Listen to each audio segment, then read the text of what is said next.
Alright, and the counterpart to the previous video, we're going to do the top 5 underrated artifacts. In my opinion, of course. And I suppose, if I'm being honest, I'm less passionate about these than I am the overrated ones. Like, underrated, you could pick your poison here. It's hard to really suss out underrated artifacts compared to overrated ones. There aren't, like, to me there's not as many cases of artifacts just kind of being passed over as there are of ones that just kind of get overvalued, but either way, let's go ahead and get into it here. The first one I have on this list is an artifact that we'd talked about in the previous video, Concussive Kohs. Now, it's the lowest on this list because, truthfully, it really is not a good artifact. I suppose, though, I find it quite underrated because I just don't see people ever really take it in the first place, and the general word of mouth about Concussive Kohs, if I were to guess, is making people's top 5 like worst artifacts in the game list, if they had their own personal list, right? Maybe even like top 3 or 1. And I'll be honest, there's just a whole lot of artifacts that are worse than this. Concussive Kohs is actually quite takeable, particularly if you do see Scourge Shuffling bosses at ring 6 and 8 in your future. Even without them, this is not an artifact I'm gonna take 25 gold over. The worst artifacts in this game are the ones that I just would take 25 gold over. You know, think of like Token of a Traitor, even like a Worn Grindstone maybe. Or a Tempered Talisman, you know, shit like that. But Concussive Kohs, at the very least, even in a run where there's no guaranteed Scourge Shufflers, there still might be some Scourge Shufflers on the rings 2, 4, and 7. And there could be some in the Divinity fight. In fact, there at least will guaranteed be some at the end if your fight doesn't go pretty relentless. But yeah, outside of Scourge Shufflers, it still has some use, right? It stops Light Wings from spawning in. It can stop things like Mark of Invasion Wilt Wings from doing quite as much damage. And really, probably the most important thing, though, outside of the Scourge Shufflers is the Collectors. You know, the dudes that you can kill and get gold from. If they're dazed, you know, 50% of the time they get dazed. So if they went on a floor that you couldn't really get them on, or you didn't draw removal in time, you got a 50% chance to have a whole nother turn to give a go at the Collector. And also that, keep in mind that the Collector will be in front of everybody, since it lasted the whole turn from being dazed. And then there's, of course, the rare cases where you actually are setting up bottom. And in those cases is actually where it can potentially have its ceiling, right? You know, if it's not just used as a way to snag collectors that you couldn't otherwise get, if it's not just used as a way to soft counter Scourge Shuffling fights, it can be basically like a bad light's gift for a bottom floor setup. And you're still going to get hit half the time, but you mitigate quite a lot of the incoming damage. And there are some cases, though, where it probably is worth skipping, right? Just straight up 25 gold, and the main one there would be something that really wants a revenge trigger. So something like a Titan Sentry that you're setting up bottom floor. In that case, I probably wouldn't take Concussive Kohs. But yeah, that's the lowest. Number 5 on the list is Concussive Kohs. And then the next on the list is gonna be one that I'm a bit hypocritical for even putting it on here, but maybe, and as a result, I even toyed with putting this at number 1, but Trader's Quill. The reason I was going to put it at number 1 is because, like, even I undervalue it. I continue to undervalue it, even though I know it has pretty good value. I often skip this, and it's usually a mistake. Not skip like 25 gold, but I'll just take another artifact over it. When really I should have just took Trader's Quill. Trader's Quill is actually just so solid. You could compare it to something like a Channel Heart and a Thorn Fruit, right? But it actually, in my opinion, if you're taking either one speculatively, you're more likely to actually find consumables than you would to specifically find stings. And even then, so it's like comparable to those, but you're finding these consumables more often. But on top of that, it does more damage, right? It does 30 instead of 20 or 10. And Pierce, and really, in the context of what piercing usually cares about, technically I would argue that Trader's Quill is piercing. You know, it does not actually get blocked by Spell Shield. It goes right through it. Whereas the other ones obviously can't. Well, the piercing one can, Thorn Casing. But, yeah, I mean, it's a lot of damage, actually, that it technically does fall off late. However, still not really. I mean, think about, like, the Harvester Wave. You know, you can kill a Wiltwing with this, the Wiltwing that's in the front. And even some of the other, like, these spell shielded waves, you can just use this to get a little extra damage. And that might just push you over a breakpoint.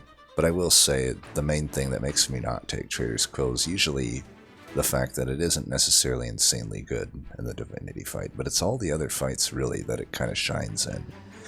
The earlier you get it, the better, because it just wrecks face early. I mean, 30 damage in, like, the first 6 rings is a crazy amount of damage, really, for essentially for free, right? It can even help you if you just maybe have some low value consumables that aren't really that high on your priority list to actually give them quite a lot of value. Say you started with like a Sacred Wicks or something, and even if you add the Surge Stone to a thing like Torches and Plinks, it's now adding an extra 30 damage to that. It's actually just wild how good Trader's Quill kind of is, but it's just not like a sexy artifact, right?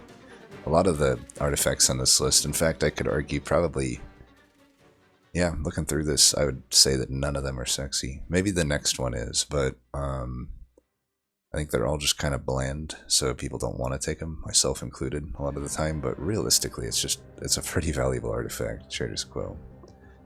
So coming in at number 3, this was one I went back and forth on, but I'm going to put Lightstone Casing here, the counterpart to Firestone Housing. I think I wanted to, maybe I forced it into the top 5 when it didn't deserve it, but I just wanted to make a point that I really think Lightstone Casing, especially in the DLC world, is like 10 times as likely to provide you value than Firestone Housing, you know, the extra unit upgrade. But the thing is, like, with the amount of divine temples in the game, you're actually quite likely to make use of a Lightstone Casing in a relevant way. And also, you know, you don't really have the problem of caverns wasting spell slots. There's very few cavern events, if any, that really you know, plug a slot for your spell. But in general, it's just, you can make use of this so much better, you know. Unlike the Merchant of Steels, Merchant of Magic's, the $25 or 25 gold guaranteed upgrades of energy are incredibly useful, and in a lot of spells, just putting 3 of those on, or even like 2 of them plus something else, is incredibly valuable. Like, it, you know, think of something like a double stack or consume remove that adds an Ember. Well, if you can just simply, for 50 gold, 110 depending on how you look at it, 50 to 110 gold, you can add 2 entire Ember upgrades to a very key card.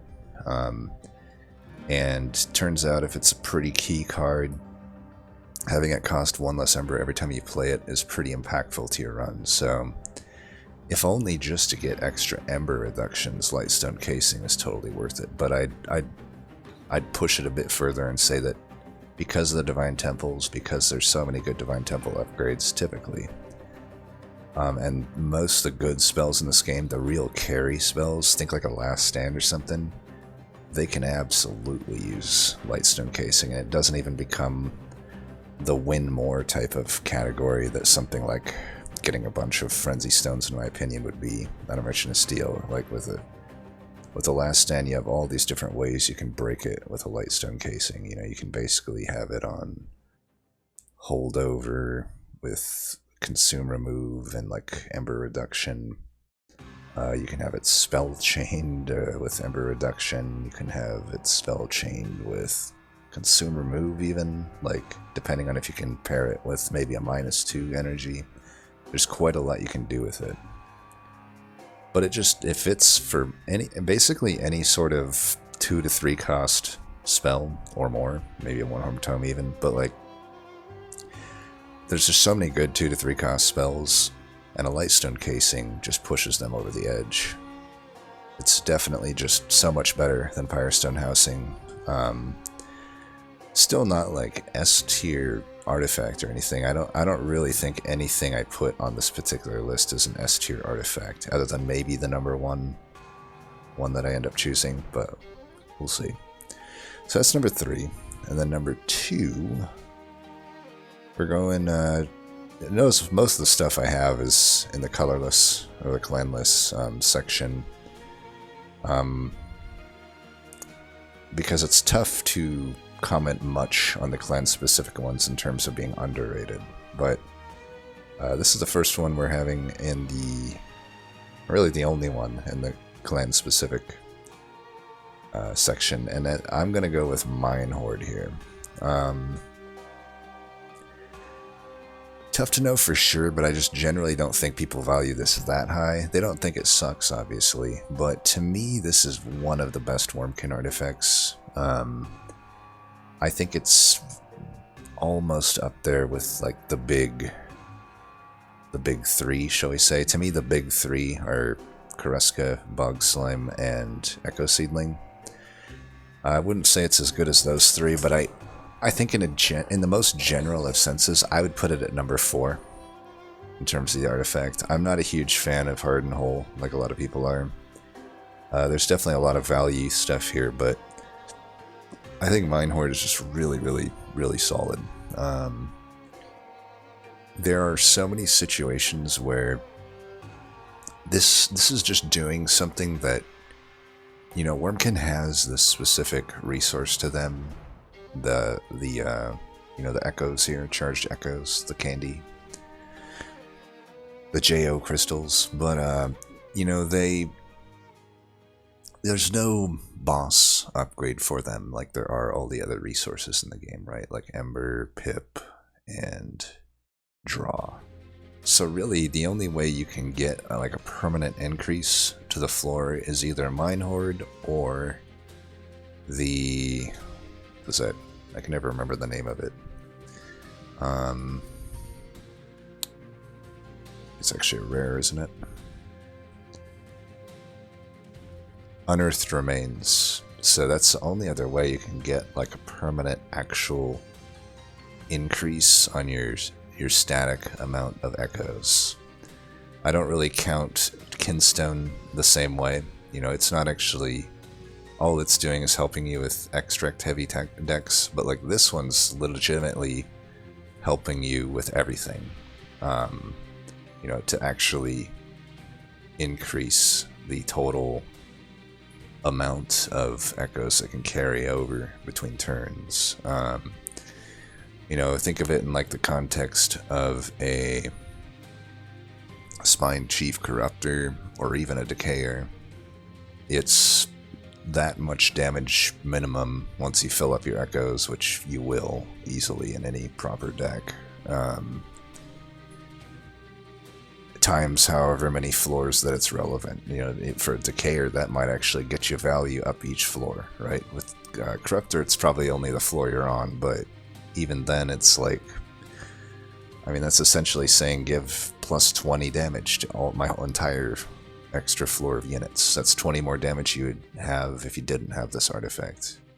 It's pretty good, and like I said, it also just kind of helps you with an extract deck as well, because on those turns where you're not maybe extracting as much, you are much better prepared for a turn where you might just draw all of your extracts at once.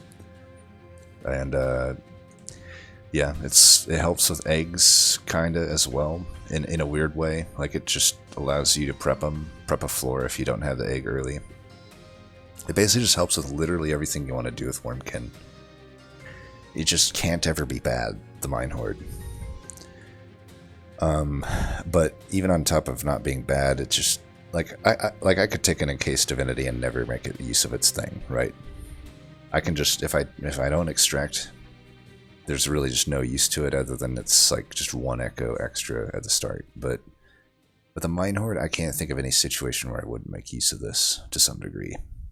It just always is going to find use. It's just one of the most takeable artifacts in the game, but it's not sexy, right? It's not doing the massive stuff for you that like a Karuska or a Bog Slime would, or an Echo Seedling, but really it's just so solid. And I definitely take it over a lot of just other like speculative artifacts usually. And similar to the last top 5 video, it's only fair that we give some honorable mentions here before we go to the number 1, right? So, honorable mentions, I wanted to put these in the top 5, but I think everything I have in my top 5 is just very takeable artifacts, and the ones I'm going to list here just aren't as nearly as takeable, but I think they're more takeable, I think they're A, more takeable than they get credit for, but B, they're just a lot better than they get credit for. So the first one I'm going to give is Volatile Gauge. I think this one gets a lot of hate because it used to be really busted, and also the comparison is there between Snecko Eye and this. But it's not really fair to compare an absolutely broken relic from Slay the Spire and carry it over to Monster Train to just say that it makes it bad just because it's not as good, right? You know, you could make Snecko Eye in Slay the Spire be what Volatile Gauge is, and yeah, it would be taken a lot less, but it wouldn't be bad. I'm telling you, like, people would still take it. But, you know, similar though, I get why it's kind of hated on, but I think it's a lot more takeable than people give it credit for, particularly when Hellhorn or Umbra is involved. And I'd take it a step further, and I would say if you are running a combo that is both of them, both Hellhorn and Umbra, you know, no matter how that combo goes together, but if it's both those clans that are in the combo, I would say Volatile Gauge early is just sort of correct to take. I think it's impossible to miss. You'd have to low roll so incredibly to not hit something in that combo that makes Volatile Gauge worth it. And honestly, most runs Volatile Gauge will break the game for you in a Hellhorn Umbra run. It's the other clans that just don't use it that well. You know, Awoken, Stitchin can use it if you start Conduit, which I don't like to start Conduit, so that's why I would rarely get that going. But, you know, if I start with the right pieces that make me able to take a Conduit, and then I see Gauge, because I usually go Champ first, right? I would take it. Or, you know, sometimes you flex into Conduit later, and then you can still probably take the Gauge. But yeah, Melting doesn't use it well at all. Wormkin's the worst with it. Definitely I would just not take it with Wormkin, even if I had Umbra and Hellhorn, unless, you know, I already had some pieces that blast with it, right? Like a Rituals. Rituals are amazing with Volatile Gauge. But Awoken isn't particularly good with it either. Back in the day when Awake was a little better, it was okay with it, but yeah, so that's Volatile Gauge, but realistically I still skip it quite often. Like, I don't take it enough to have it make the list here. And the other one is a similar one, Sketches of Salvation. This one I think I could have maybe made a harder justification for actually making this top 5, but I think I still think the skip rate is too high. But I think similar to Volatile Gauge, Sketches, I think at least people kind of appreciate a bit more, but it still generally gets hated on and it scares a lot of people off. I think that's the thing about both these artifacts. They scare people off when I don't think they're as scary as they're made out to be if you learn how to play with them. These two artifacts probably change the game up the most, other than maybe like a capricious reflection, but like the way you would play the game massively changes with these, right? And if you don't do that enough, you're not going to be comfortable with them. Me, I'm very comfortable with both of these, so I can take them and not be too scared about it, but I also know when and when to not take them. But I think I can make an argument with Sketches much more so than Volatile, that I think it's just incredibly takeable, especially early. You can just build into it, and here's the thing, like the ideal situation with Sketches is obviously the one you want, where you only have 4 banner units, and those are the ones you just have every time. But I think I can take it a step further and say even in some of the combos where like Dregs or the Queen's Implings are your starters, I still think you can take it and build into it and have it provide you quite a lot of value. But that's probably a bit too much of a tangent for this particular video. I would just need to go into an in-depth like Sketches strategy video. But I think Sketches, I think I can make the argument that it's basically never untakeable. It is kind of just that powerful. To summon 4 units right at the get-go is very strong. And if you're worried, I also think it's completely easy to play into the potential haste ring 2, 3, and 4. I regularly run into it when I run Sketches early, and I can handle it just fine.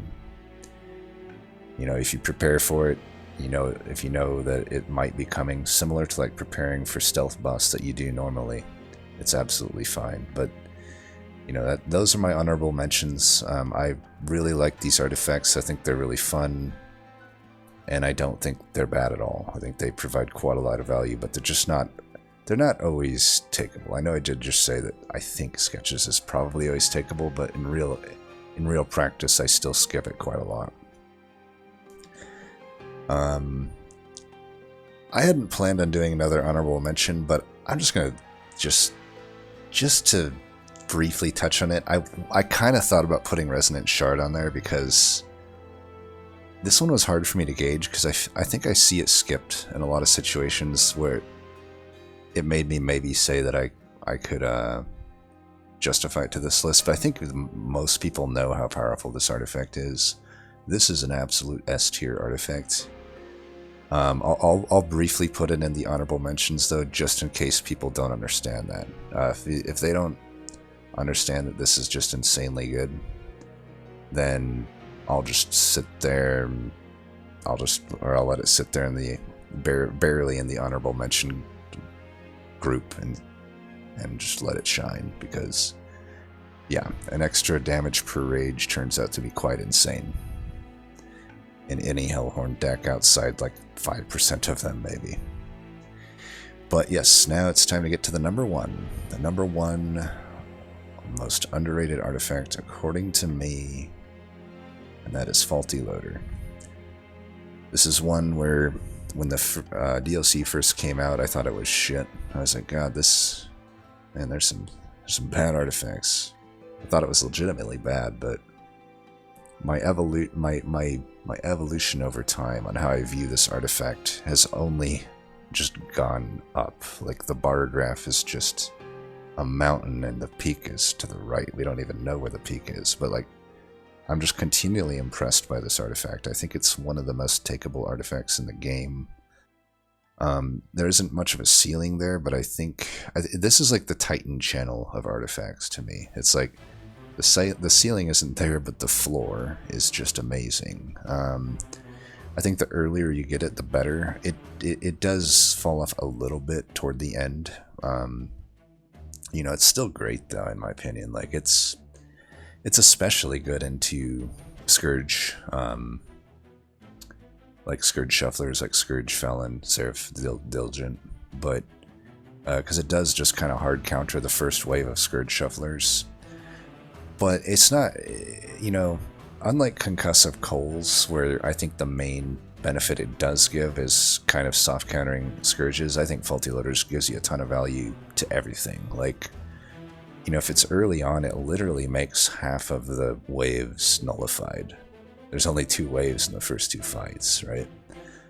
And then, yeah, as the waves, or as you get further on the rings, there's more and more waves per battle, but it's just the first wave is often really tough, and especially in the DLC world where I'm actually going to do a video on this as well, because I don't think a lot of people kind of understand exactly how shards affect enemies, but the fact of the matter is it's not actually that predictable. The earlier you are on, the more predictable it is, but as more and more waves and more shards are in the mix of the equation, it's very hard to predict how those shards are going to affect your fight. And the fact of the matter is you can just end up with a wave 1 that got all the shards, even on a lower shard run in like 3 and 4. And it's especially nice to just cover your ass in those type of situations where you get like a 180 health tank in ring 4 or 5 or something, where it's like, how the hell am I supposed to deal with this? Oh, well, Faulty Loader dazed them and gave them melee weakness. So it's just really good. It allows you to, it saves your pyre health, allowing you to hurt those things. And even in some cases, like if the enemy is a haste enemy, they'll still be dazed, assuming that the haste channeler didn't die on floor 1. They'll still be dazed, actually, once they hit the pyre. So in those cases, it's even like especially better to, because those haste fights, ring 2 and 4, in my opinion, are the hardest variant mob of those rings. For both those is the haste mobs. So being able to just really provide value there is really nice. And yeah, probably, honestly, Divinity's probably the only fight where it doesn't give you that much value. Still, though, I mean, it prevents quite a lot of damage. It might prevent some leaks on that first wave sometimes. You know, sometimes when it's the damage shield dudes, you might just have a weird situation where you couldn't deal with them, but with the melee weakness, it certainly helps. And unlike Cole's, I think if I have a Titan Sentry, I'm still taking this. I don't think it really makes Titan Sentry any worse to have a Faulty Loader. And yeah, that is the list of my underrated artifacts. There's other stuff I could put in here, like I was thinking about putting like Penitent Remains in this one, Penitent Remains, but I don't know, I feel like I didn't take it enough to really justify it in the list. Yeah, I don't really have any other thoughts here. Let me know what your thoughts are. And as always, until next time, thanks for watching. Peace.